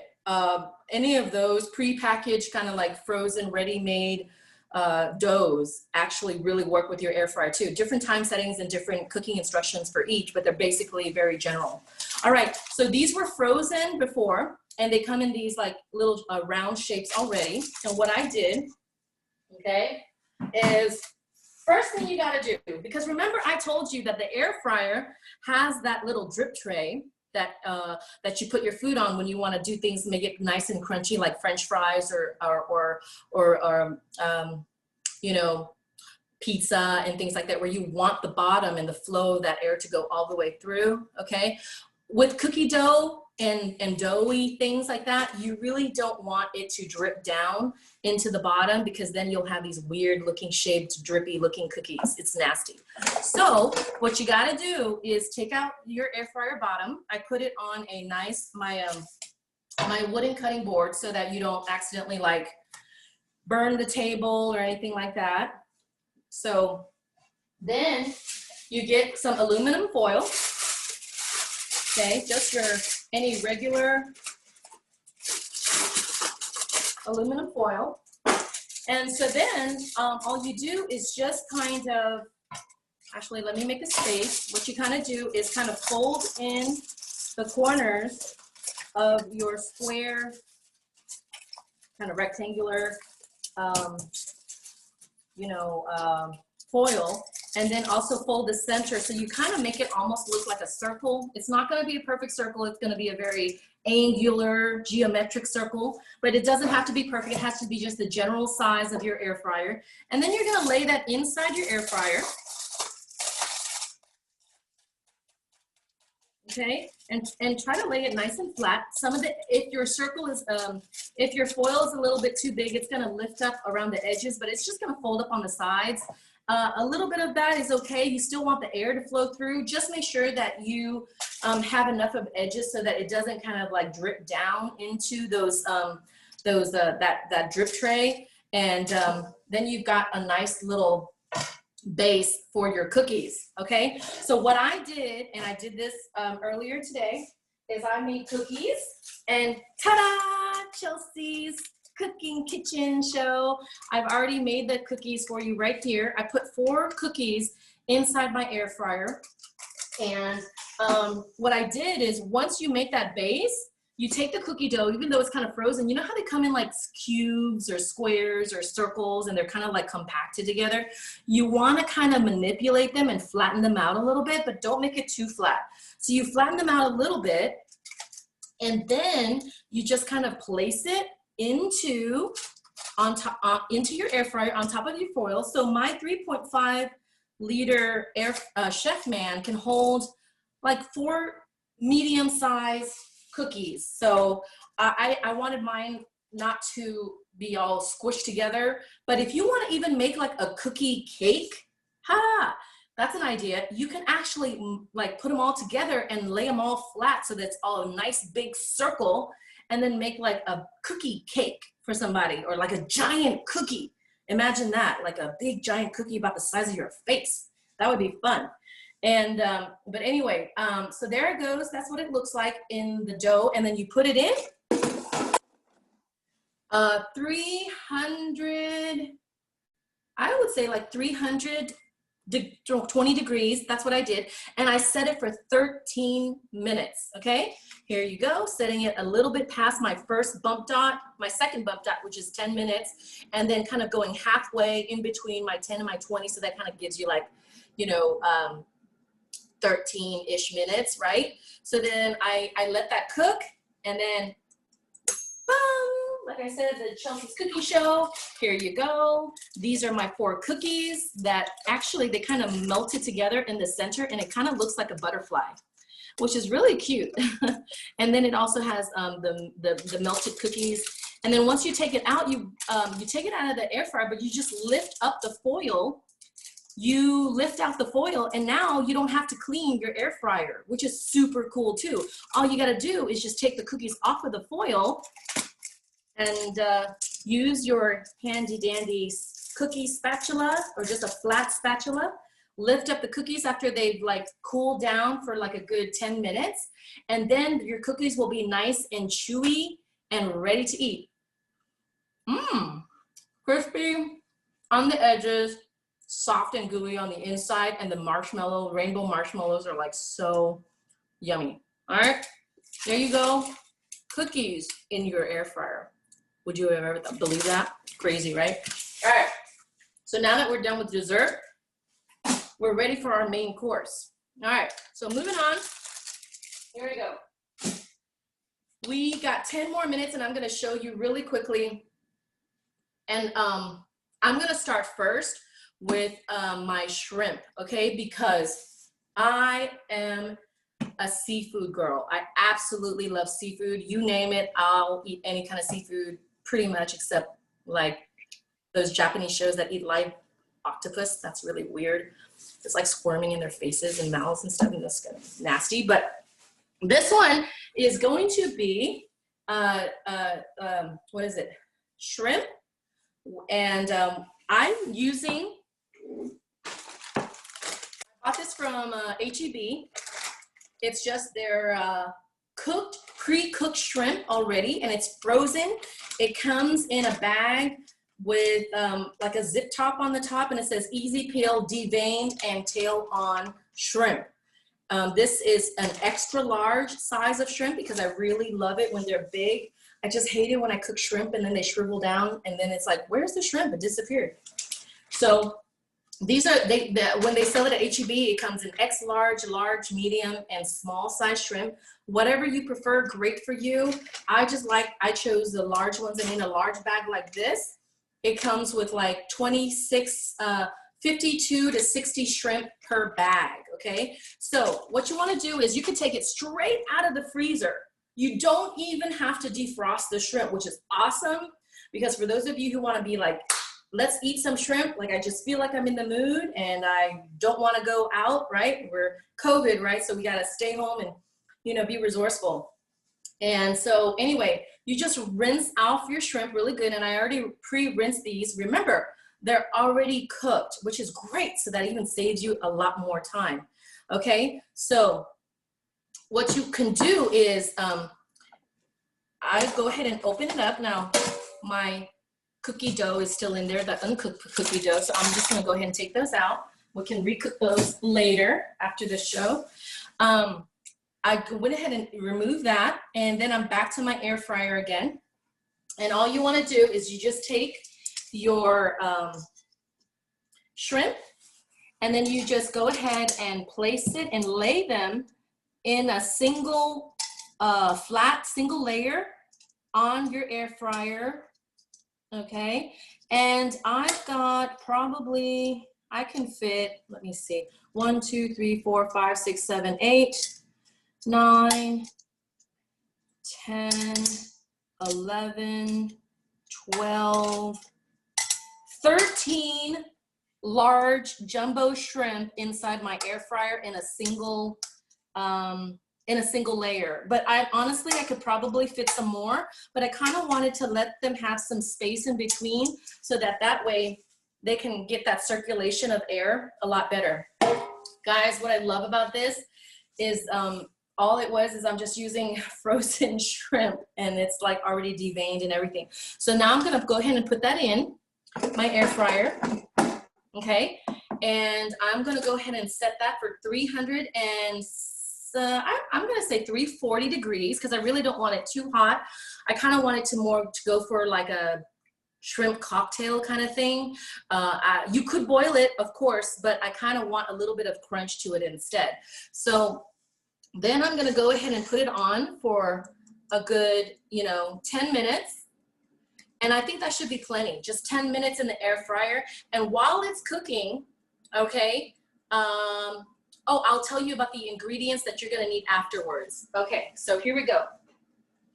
Once you take it out, you're gonna wanna have like a bowl or a plate. And here are the ingredients that I'm using, okay? First, I got my salt. Then I have my pepper, your regular pepper. Then I have garlic powder. I love garlic. I don't know about you. If you don't like it, don't worry about it. If you have a lemon, great. Go ahead and do some lemon slices and be able to squeeze some, but I don't. I haven't gone to go get some at the grocery store, but I do have, these like little lemon kind of juices that they come in the shape of lemon or lime, and they have a pop top, and you could just squeeze it out. So it's already squeezed lemon lime concentrate. So I use lime. Then I have your extra virgin olive oil right here. And then lastly, I also have a stick of butter, and I have my chopped chives and my cilantro leaves that, again, they're not fresh. They're in my herb collection here with my my herbs. But I'm gonna go ahead, and I'm actually gonna go ahead, and while that's waiting, I'm gonna go ahead and get these ingredients together and put it into a bowl for you. And then the last thing that I also have, for those of you who want to, you can also have, if you don't want to do any of those seasonings, you can also just have it come straight out like that, and then do shrimp cocktail, okay? So any kind of shrimp cocktail sauce you prefer, you can also use that. But let me go get a bowl really quick. And so with that, now I'm gonna cut up some of the butter, like probably a half tablespoon of butter if you want to flavor. This is not needed to cook your shrimp. It is only to give you that lemon pepper butter taste, okay? So I'm gonna do a half teaspoon of butter into my bowl, and it doesn't have to be melted down yet, because when you put the hot shrimp in and you stir it all together, it's not gonna actually easily melt it. Mine was like, I left it out to soften. I didn't like take it out from the freezer, so that was nice. Now, another thing is go ahead and put in your garlic pepper. So about a teaspoon of that. A nice, just a dash of pepper, salt. I really try not to use a lot of salt in my food just because I'm, kind of concerned about high blood pressure and all that kind of stuff. Pepper, I'm a pepper junkie, so I love my seafood blackened usually. So then I'll put a lot of pepper in that. Then I'm gonna put in, some chopped chives, about half a teaspoon, and about half a teaspoon of cilantro leaves. That's just because I like it. You could put whatever herbs you want. That's what's so cool about this dish, is it's so versatile. Then I'm gonna do about a half teaspoon of lime. You can always add more. I just always start out with less. And then your EEVO, extra virgin olive oil, EVOO, there you go. Okay, whoever watches Rachel Ray's cooking show, she says that like all the time. All right. Yes, ma'am. I think she's coined EVOO, I think. All right, so that's all of my seasonings. It's in the bowl. It's ready for my hot shrimp to come inside. I'm just gonna let it sit right there, and we're gonna set it aside. And actually, if you want to be honest with you, you can go ahead and take your tongs and then just go ahead and just kind of like mix it up a little bit. Okay, so then, but don't worry, your butter's not gonna be melted yet, but your shrimp is gonna do all the melting for you. So we are on about 4 or 5 more minutes on that. And while we're waiting on the shrimp to get ready, I'm gonna put this aside, and now we're gonna go into our buffalo wings, okay? All right, so here we go. Buffalo wings, ta-da! Okay, really quickly, because I only have a few more minutes before we go into question and answers. First, buy chicken wings and wash them thoroughly. Then put it into a colander and let it drip dry. And once you let it drip dry, put them into a flat layer into your tray, into your air fryer, lay them nice and flat. Do not add any seasoning whatsoever. You don't need to, okay? My air fryer can do all 15 wings in a basic tray, when you go buy it at the store. That's gonna be about 2.5 pounds of chicken wings, okay? However, it won't do it all in one layer. I end up usually in my air fryer with like 2 or 3 layers of chicken wings laying on top of each other, because my air fryer is not wide enough to fit that kind of flat surface. So what I do is once I lay them in there nice and clean and dried off, okay, I just lay them in, and then I set it for 375 degrees, and I set it for 20 minutes, and then after 20 minutes it dings, and then I come back and I check, and it's not ready. It's definitely not ready, but because the parts that were on the surface are nice, starting to cook and starting to crisp, but the ones on the bottom, under the bottom of the air fryer, are not crispy, but they're just starting to cook. So they kind of, they're not crispy. So then you just take your spatula or whatever, and you just kind of go in and stir it up really good, right? If you can't see it, it doesn't matter. Just stir it up, give it a lot of like several stirs, so that you're lifting up the ones off the bottom and getting them all mixed up so that they all get an even time with the air fryer, okay? Put it back in for another 20 minutes, let it ding, and do it again. So for me, in my air fryer, at 360 degrees, I do that 3 times, 20 minutes each, okay? And I stir it up. Now, during the cooking process of chicken wings, your house is gonna smell a little funky. Earlier, when Raul was talking about how meat smells different and it feels different, Well, fried chicken wings to me kind of stinks a little bit, okay? And it has that weird stinky kind of smell.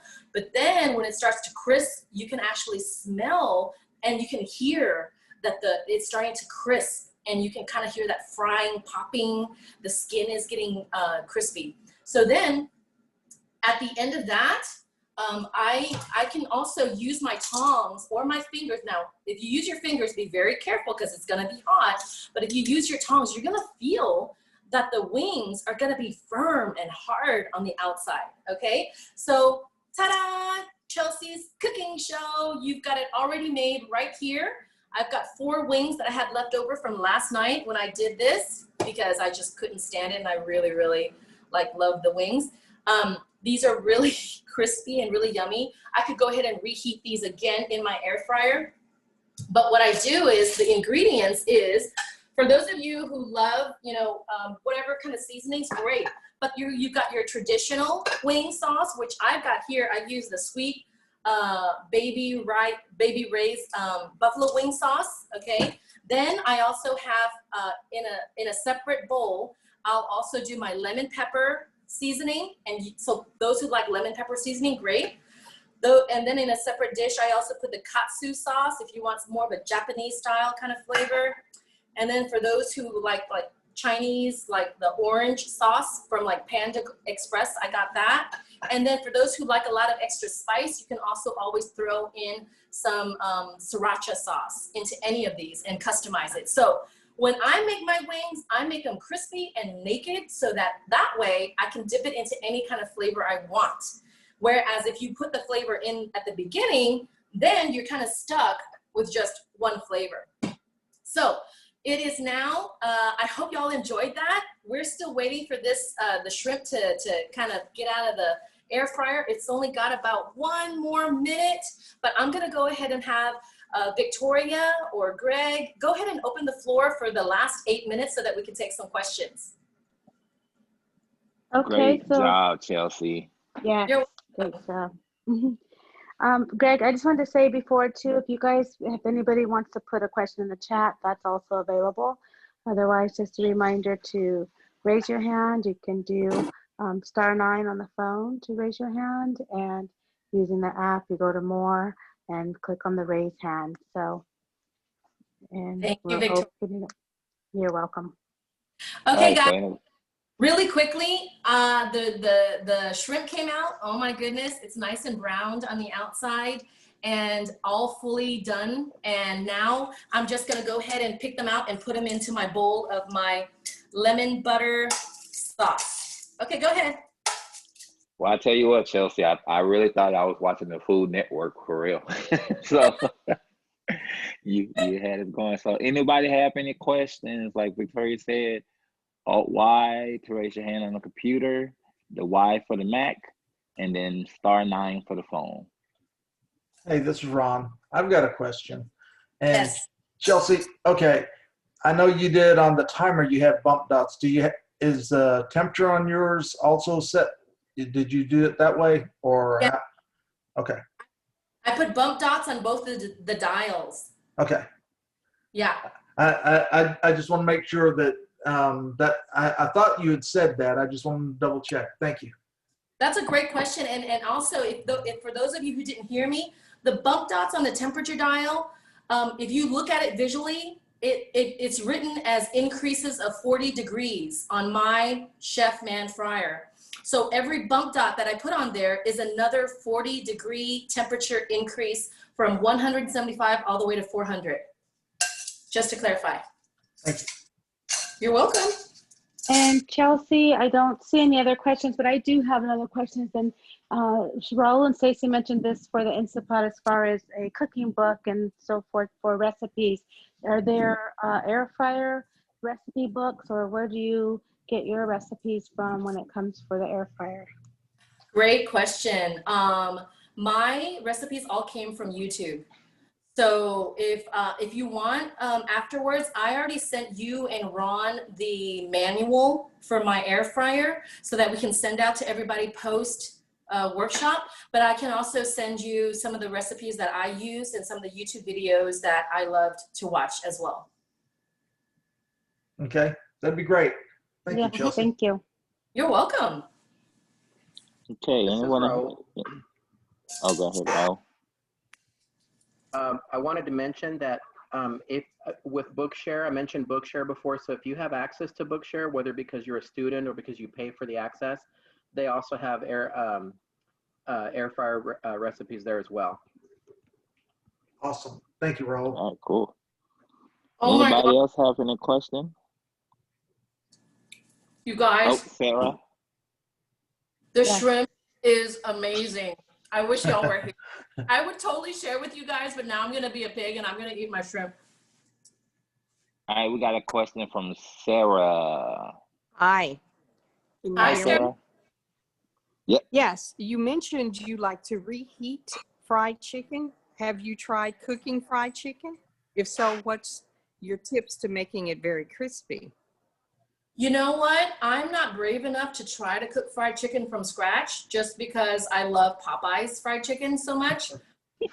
Well, let me give you this tip. There is seasonings that you can pick up at HEB and Walmart called Louisiana Seafood Seasonings, and they make a special seasoning for air fryers for both chicken and fish, and it makes it very crispy. Awesome. Can you send us that recipe? It's not a recipe. It's a packaged seasoning. So you dip that, it's like you dip it in the seasoning and then just pop it in the air fryer. It's a packaged seasoning. Yeah, mix. Yeah, Louisiana Seafood. Okay, but you use the seafood for fried chicken? Yes. Mm-hmm. What? That's crazy. Yes, and hey, I can go toe to toe with Popeyes. At least my husband's from Louisiana. He says so. Well, Sarah, he's supposed to say that, Sarah. That's right. He's a little biased, right? Yeah. He's a smart man. Hey, I just want to let Doesn't say that. both you and Raul and Stacie, awesome presentation today. Each and every time I've learned so much new, and I know that all the participants as well. So thank you all for putting on your cooking show. Take it on the road, guys. Take it on the road.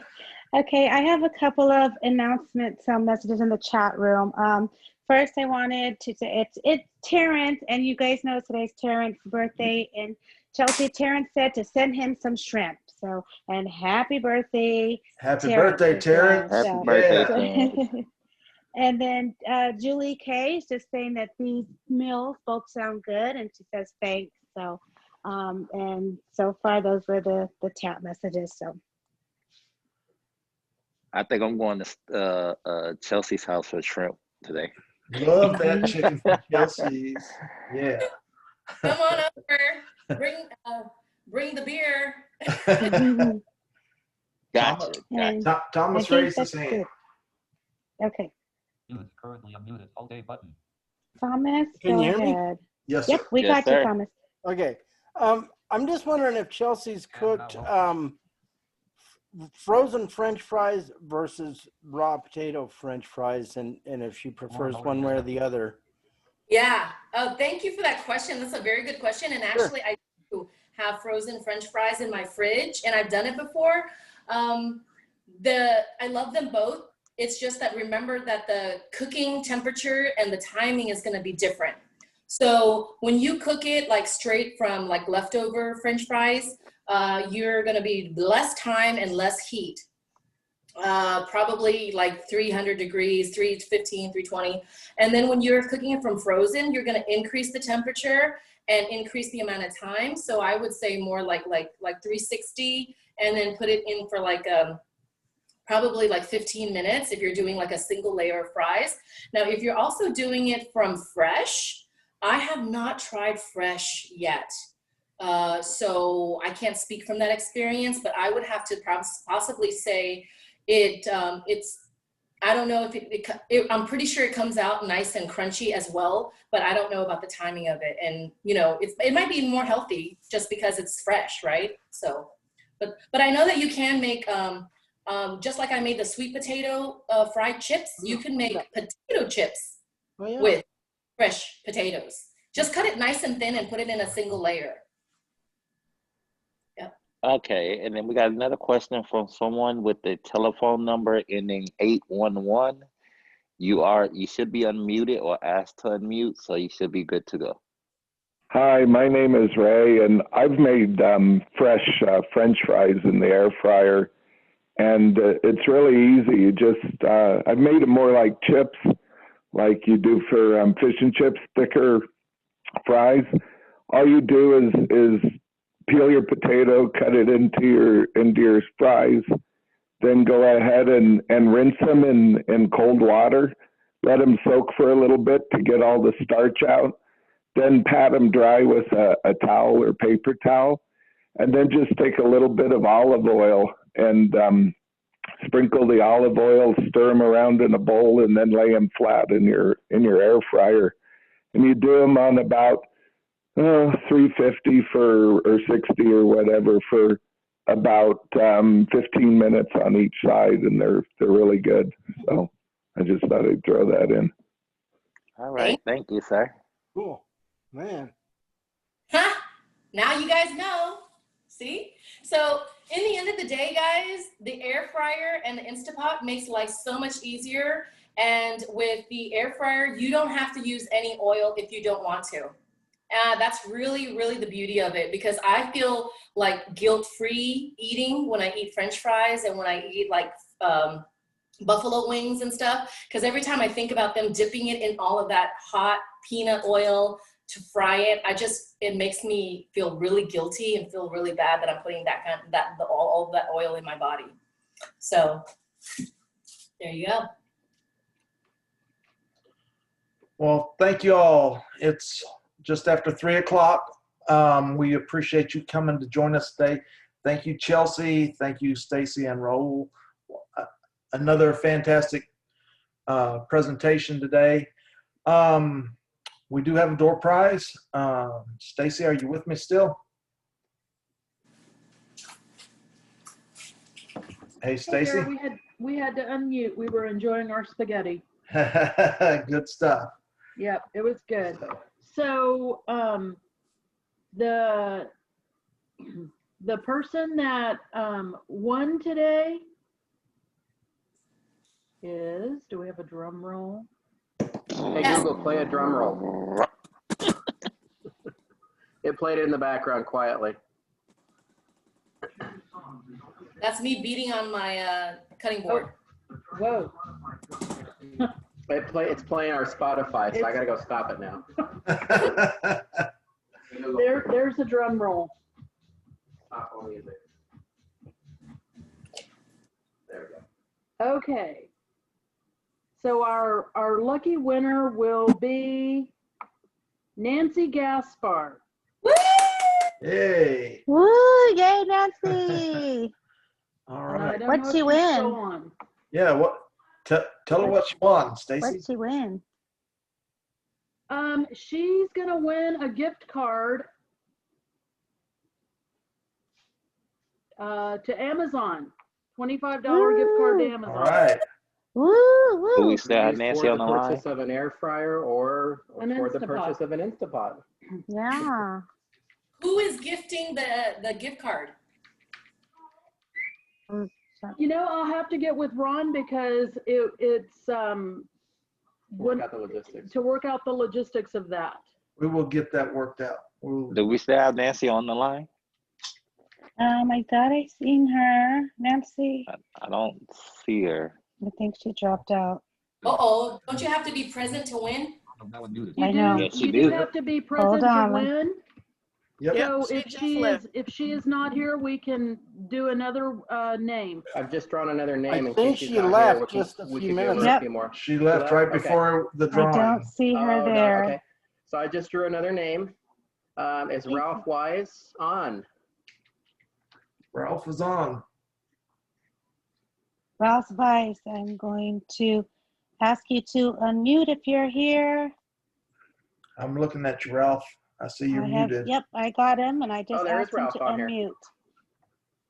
Okay, I hope so Ralph, you get a $25 Amazon gift card. Woohoo! Congratulations. Yay. Ralph. All And, right. Yep, so we will get with you with the logistics with that. And we appreciate y'all coming. There will be a follow-up email with information about today's call. Our next workshop will be in 2 weeks on Saturday, the 26th. 26. And it will be on consumer safety and online security. So it's going to be a joint workshop with the Better Business Bureau and Raul offering up the online security. So thank y'all for joining us, and we look forward to seeing you in 2 weeks. Great job, guys. Thanks, everyone. All right.